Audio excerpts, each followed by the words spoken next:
அம்மா என்ன பண்ணுறீங்க ரெண்டு பேரும்? கிரிக்கெட் விளையாடுறோம். கிரிக்கெட் விளையாடுறீங்களா? கிரிக்கெட் கிரவுண்டில் தானே விளையாடுவாங்க, இங்கே விளையாடிட்டு இருக்கீங்க? இது ஹோம் கிரிக்கெட் சித்தி. ஹோம் கிரிக்கெட்டா? நான் கேள்விப்படவே இல்லையே இது வரைக்கும் இந்த ஹோம் கிரிக்கெட்டை. நானும் கேள்விப்பட்டு தான் விளையாடுறோம். கையில் என்ன வச்சிருக்காது? இதா அம்மா பேட்டு. ஸ்டெம்பு தான் உங்களுக்கு பேட்டா? பேட் இல்லையா? பேட் நீங்க வாங்கி தாங்க ஒளிச்சு போட்டிருக்கீல்ல சித்தி. நான் எங்கடா ஒளிச்சு போட்டிருக்கேன்? நீங்க தான் சித்தி ஒளிச்சு போட்டிருக்கீங்க. தாங்க சித்தி. சித்திலாம் ஒன்றும் ஒளிச்சு போடல உன்னோட பேட்டை, சரியா? அப்ப நீங்க தான் இங்க இருக்கீங்க, நீங்க உங்களுக்கு தான் தெரியும். ஆனால் நீ ஸ்டெம்பு வச்சுட்டு பேட்டுன்னு ஆடுற பற்றியா? நீ சகலகலா கேடிதான்டா, வேற லெவல். பேட்டு ஒளிச்சு வச்சிருக்கீங்க.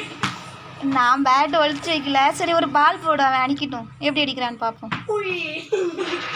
என்னடா வெளியே அடிச்சு விட்டுட்டு இருக்க, ஒழுங்கா அடிடா.